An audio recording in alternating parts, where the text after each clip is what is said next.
Ha ha ha, guys, look at this. I finally have proof that Juan is hacking. See, back in CT5, I made a video on this towel, FFB. Rounds 18 to 100, Jesus Christ, this is the first 100 towel I've seen. And well, there's our flying fortress, which we can afford by round 93. Very good, this towel is now ours. As you can see, I got 17 tiers, yet Juan El Pro managed to get 9 tiers. How is that possible? And I'm not the only one here. Look, in Event 9, Juan LY got $7 to $8 in a least cash towel. They are definitely hacking. Cheating. Cheater, cheater, cheater. How do you respond to that, you bitch? As you guys know, Contested Territory has been out for 4 months by now, and even though it's not as popular within the Bloons TD6 community, there has been a massive sub-community around Contested Territory. Now, there are lots of consistent top teams out there, and my team, Nightmare Kingdom, is included.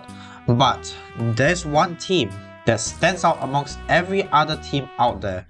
A team so good they consistently get top 3 in every event. That is none other than Juan El Pro.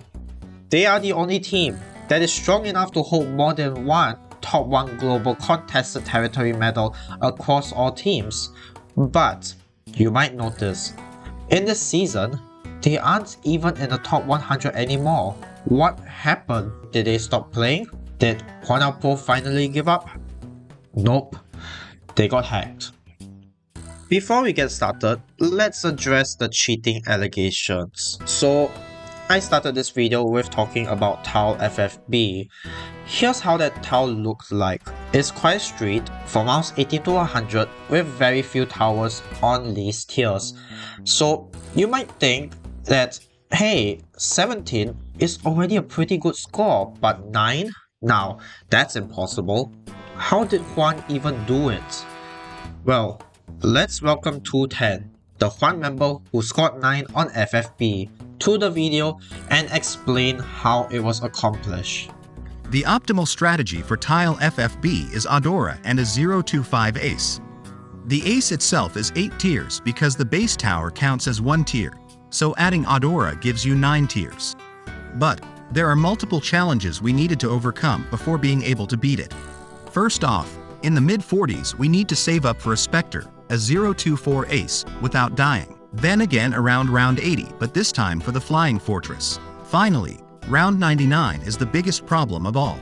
Remember, this was right before update 33.0, where the Flying Fortress got a massive buff. Back then, it could barely solo this round on logs, the longest map in the game. Now thankfully, there were an easy way around all 3 problems. First, we had Glue Trap as a daily relic on day 5, and since we were still fighting across the crappier relics back and forth, I had enough support to save up for Spectre. I deployed the Glue Traps very strategically to maximize their power, making it possible to save up for Spectre. Second, we had Moab Clash as an event relic, which together with Adora's Ball of Light ability, made the early 80s trivial. As to how I dealt with round 99, well, I had devised an incredible strategy using a Moab mine. I deployed it on round 99 to weaken the DDTs enough for the Flying Fortress to murder the insides. And that's how I got FFB in 9 tiers. Thank you, 210. Now, can I verify that this strategy works? Well, the event is long over, and I can't verify that. But there's proof that other Juan members were able to replicate this strategy with slight variations along with an uncontested member. So yeah, it was definitely possible to accomplish this. Okay, you might say, but that doesn't explain the other allegation, an impossible score on a least cash towel. Again, let's get 210 to explain this from Juan's perspective. So what tile this happened on isn't important, but what you need to know is that one member of Juan El Noob, our more so-called casual team, had a glitch where their score on a least cash tile ended up getting recorded as the number of tiers, resulting in an impossible score of 18. Now, take this with a grain of salt. This is impossible for any outsider to verify, but I do believe it's true. Why? Contested territory is extremely bugged out, and almost nothing has been done to address this, even till today. Our team has faced many issues with contested territory throughout every single event, and keep in mind, we've been here since event 1, so yeah, I can believe that this happened as an isolated incident. So far, that's some pretty shaky ground on the Juan. side. But later, new evidence came out that... Oh, that's it. That's all the evidence. This segment is over now. So now we've proven that Juan El Pro aren't hackers. Probably. At least I don't think they're hackers in any aspects. They are a legitimately strong team with extremely good players. Let's understand how Juan actually works and see how they manage to score top 3 in every event. It's understandable that many people think that Juan El Pro are hackers. No team could be this strong for so many seasons in a row, taking up the top 3 badge every season while not letting other teams have a chance, right? Well, I used to have the same mindset, right until I met Juan members over Discord. Juan members are not hackers by any means, rather, they have really strong members who do legitimately put in lots of effort to retain their top 3 streak. Juan works differently from any other team. As of now, Juan have 3 teams: Juan El Pro, Juan El Noob, and Juan El Ryre. Ignore Juan El Butter, that's a completely different story. You already know that every team can hold up to 15 members, but here's the thing, Juan have more than 15 members. They have around 20 to 25 permanent Juan members, with a number of guests where they don't stay in Juan permanently but rather stay a few seasons to get the experience of being in a top team and rotate out when they can. Now every season, all Juan members get to choose which team they want to play in. Are they willing to sacrifice lots of time and sleep to get top 3? They are going to Juan El Pro. Do they want to try hard but not really aim for top 3? Well, Juan El Ryre it is. Or do you want to go casual or maybe do something fun for the event? Welcome to Juan El Noob. So yeah, the Juan Empire works more like a traditional sports team rather than an esports league where you have players rotating in and out of the roster every season. Every Juan member don't have a fixed team that they belong to permanently, but rather a multitude of teams that suit what their members want to do. So no, Juan aren't hackers. They just have a really complex team system that helps them retain their top 3 team status. Except, they are losing their top 3 streak this season, season 11. So, why? Oh wait, I mentioned it earlier, they got hacked. I'll get 210 to give you the backstory of the hack because I was never in Juan, nor did I ever have contact with Juan or any other top teams prior to season 6. So, 210, the stage is all yours. This is the story of how a single tile, FFB, lost Juan El Pro its top 3 streak. The story of FFB goes all the way back to Event 5. Diogenes, a player of the newly founded Juan El Ryre, early queued the team into the worst locals ever. There, we met a strong Chinese team. We fought hard, but it was a losing battle. By day 4, we were barely holding onto a few key tiles. Despite this, our team refused to admit defeat and held on as long as possible. I personally sniped many least tiers tiles with unbeatable strategies, with FFB being one of them. I already explained how I beat this earlier. The problem is, the Chinese team got salty. They refused to admit that the score was possible. They renamed their team to Hacker Ryre Team for the next day, then GG, FFB 9 tiers hacker on the final day. We had a very good laugh out of this and forgot about it for a few events. A few events later, in Event 9, the very same Chinese team somehow managed to find itself in Juan El Noob's locals this time. This was when the glitch least cash / least tier score happened. This got the Chinese team very pissed, and someone from that team, named Bicker, wrote a post on the BTD6 subreddit calling out Juan as a hacker team, with me and the Juan El Noob player as so-called proof. A lot of people from Juan commented on how my score is legitimate, but Bicker refused to listen. He posted a few videos of his own ace micro, saying that he couldn't beat FFB even with his own pro skills. One of them was microing a bomber ace to solo round 26 on Tree Stump, and while it was a good display of skill, I found that ridiculous because it solos the round when left on figure infinite. The argument died down after a bit, and we had peace for a few events, until this event. I forgot to mention it in my Discord message, but someone managed to find Juan El Pro's locals in Event 11. This event, and posted it to Reddit. It took a long time for the subreddit mods to take it down, 7 hours in fact, but by then it's too late. Someone from South Korea posted an image of El Pro's locals to a Korean forum, saying that they wanted to take the team down, but couldn't because the scores were too good. A few people, me included, expressed concern that the effort would be futile and would possibly result in us spawn trapping them. And some Koreans did try to sabotage Juan, but all of their scores were legitimate and had little effect on the team. They weren't able to match up to our scores. Unfortunately, someone, who I don't believe was the leaker, spread the link somewhere, and the Chinese team got their hands on it. They began filling the locals with alts named No FFB and stuff like that and setting hacked scores all over the boards, then leaving the team to leave no trace of themselves. As I write this, Ninjakiwi is on break for the weekend, and they are having their New Year break soon, so no action can be taken against the hackers. We constantly pinged Bicker demanding them to stop, but they wrote another Reddit post claiming they had nothing to do with the sabotage, along with further accusation of me hacking several trivial, Wendelin solo regular tiles. This doesn't make sense because the only people that know FFB is us and them. Not to mention, I'm not on Juan El Pro for this event, which makes even less sense for them to sabotage Juan El Pro.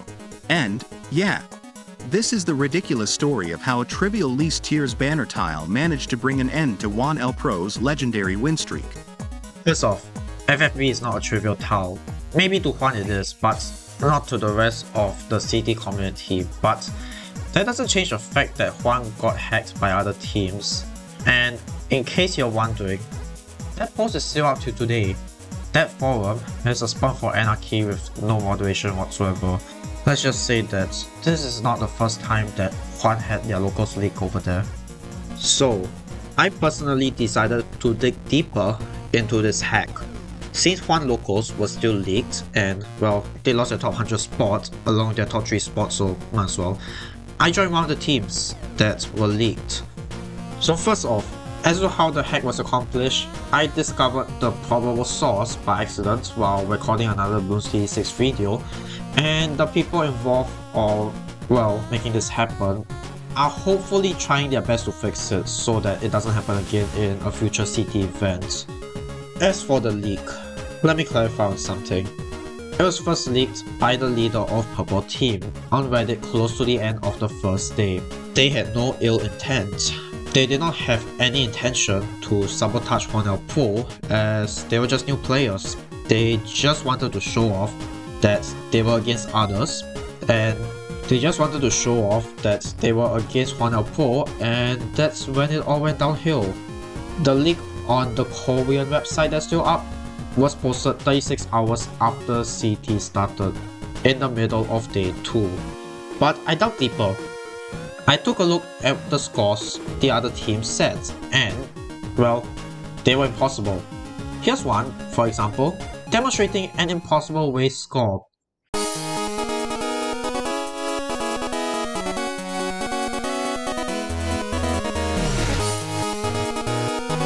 By the way, this was measured in seconds, not minutes. And not to mention, Juan El Pro is getting spawn trapped by impossible least cash tiles. That's why they can't make a comeback and get back their top 3 spots. Now, I was going through more tiles, only to come across a person who rang alarm bells in my head. Han.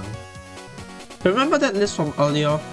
Besides showing the top 3 teams, it also shows the top 3 players in every event, and guess whose name appeared there multiple times? That's right, Han. Han is a player who likes to go for the top spot in solo leaderboards to, I don't know, show off, I guess.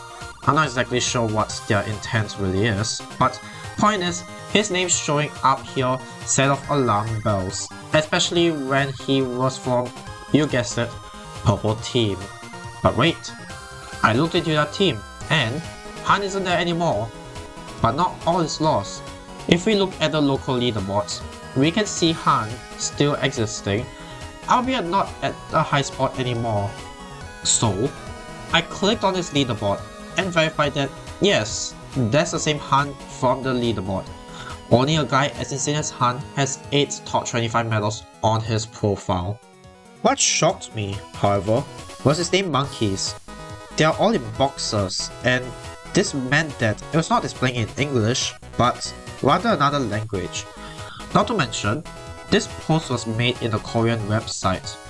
I wonder what happens if I change my language to Korean and load his profile. Oh my god, Han's a Korean. And since no other members in Purple Team is a Korean, it is safe to assume that Han was the person who leaked it into the South Korean forum. It was them who wanted to take down Juan El Pro.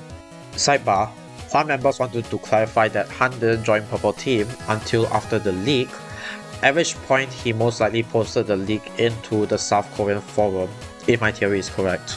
As to their motives, it's most likely that they just saw an opportunity to sabotage Juan and said, screw it, and thus posted it onto that South Korean forum. Can I prove that Han was the one who truly leaked it?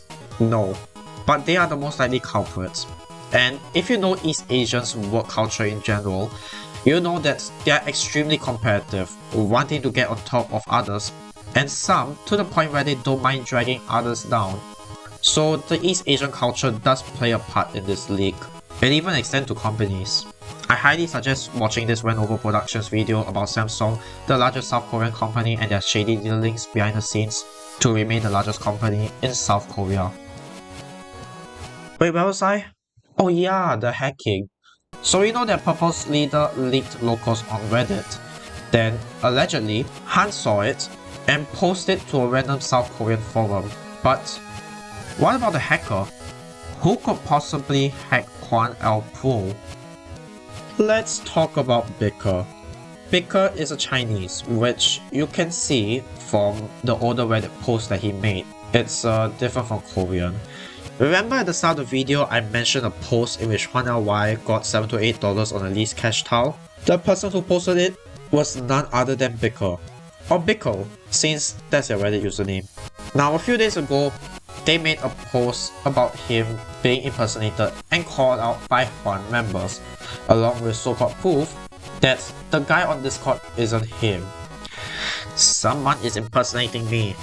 Those players in the first picture are not our account, and the account in the second picture is not mine. Like, okay, English isn't their first language, so I'll cut them some slack. But yeah, I'm not so sure about this proof, to be honest. For all I know, he could be using an alt account to take those screenshots, or get a friend or teammate to do so.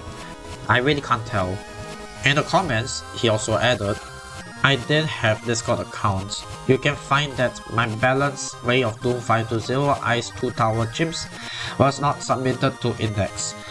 If I have an account, I will submit it by myself, so you can trust me on picture 2. I can't provide evidence about picture 1. I heard that Rick Roll's team leader said someone joined other team in his field and prevent them to get top 1. But we are only a top 1% and top 100 team. If we have energy, why not get top 25?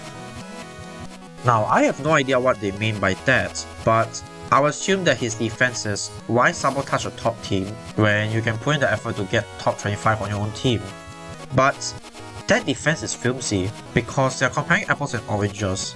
Sure, you can put in effort to get your team to top 25, but that doesn't mean you can't spend the time to hack and steal tiles to prevent one from getting top 3. Besides, if you are hacking, it's pretty quick to actually go through the tiles and, well, hack them all. Furthermore, if it wasn't him, why would he feel the need to respond to Juan through a Reddit post on an obscure Discord server some more? Maybe his teammates notified him, but I really doubt so. This is too fishy, and I'm inclined to think that it was indeed him that was paying on Discord. But with that out of the way, let's move on to Juan's response. So Juan put 2 and 2 together and decided that this annoying Chinese guy must be a hacker because he accused Juan of cheating before and therefore had motive to take Juan down. And while there is a probable motive, in my opinion, there's no proof that he is actually the hacker. First off, the hacker is clever enough to use multiple alt accounts, which make it extremely difficult to link it back to any one person. The only person with the power to figure out whose all accounts those are those working on Ninjakiwi servers. But even so, I don't know how much they could figure out from there. So while it is likely that Pickle is the hacker, there is absolutely no proof or no probable link that I could find to link them as the identity of the hacker. So take this with a grain of salt. Now, that being said, Juan still have a response that's, well, let's just see what they have to say.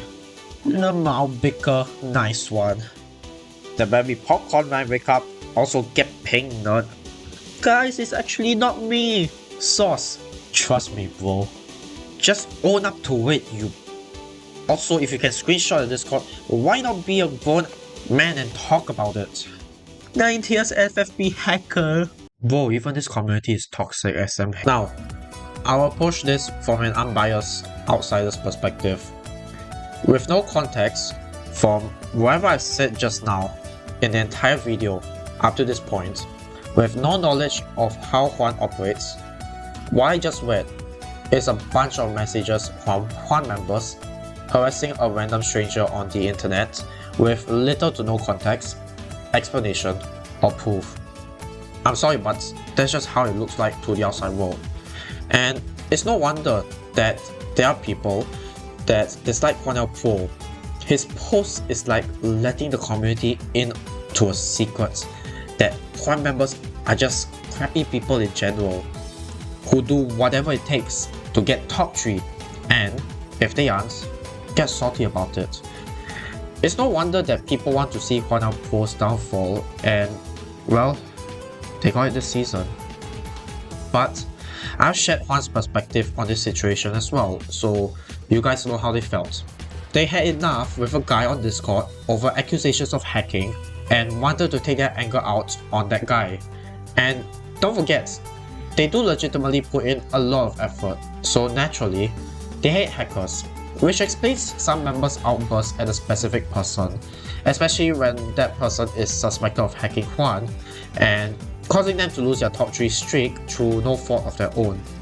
Not to mention that because Juan members constantly rotate in and out and there isn't a specific leader of Juan members' opinion doesn't represent that of the entire teams.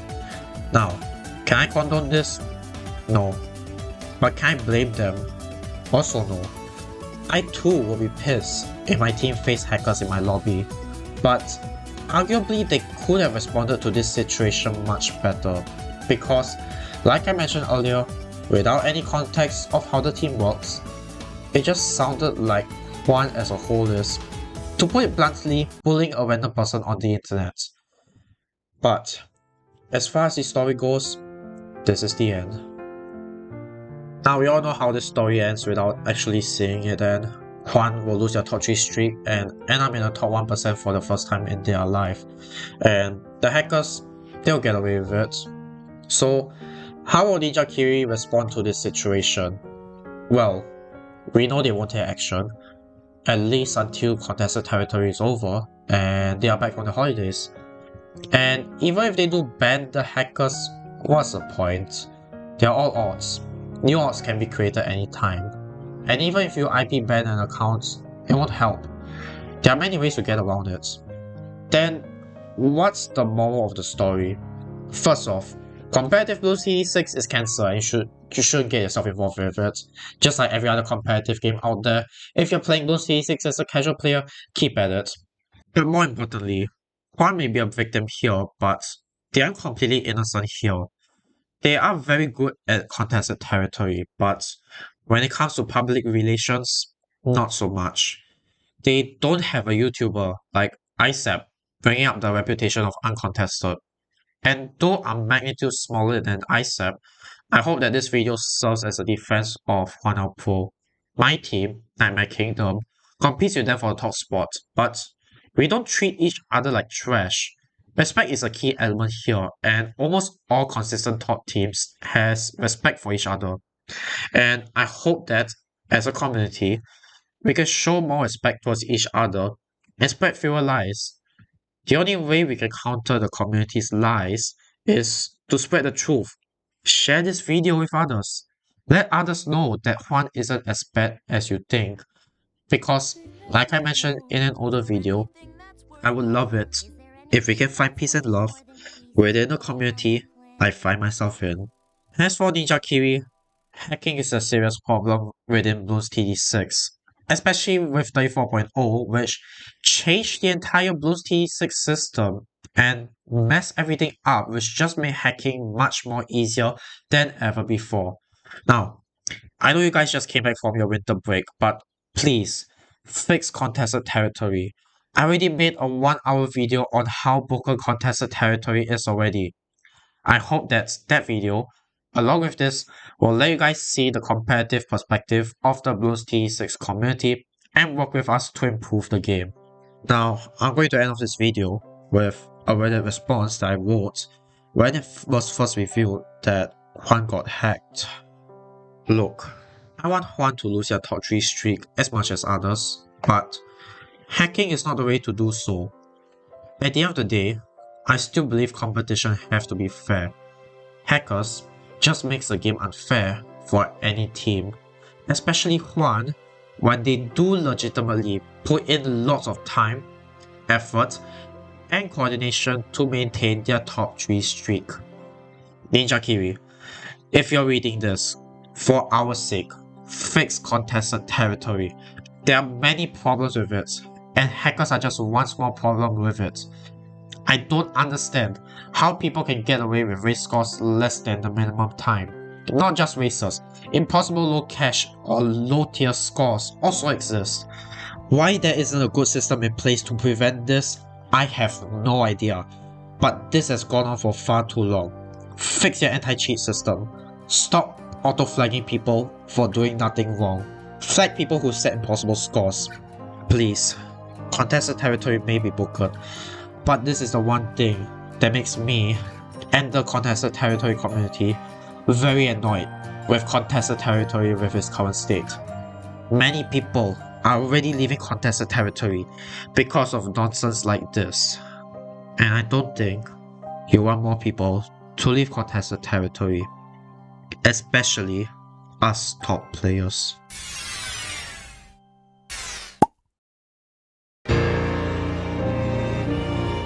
I always thought I might be bad, now I'm sure that it's true, cause I think you're so good and I'm nothing like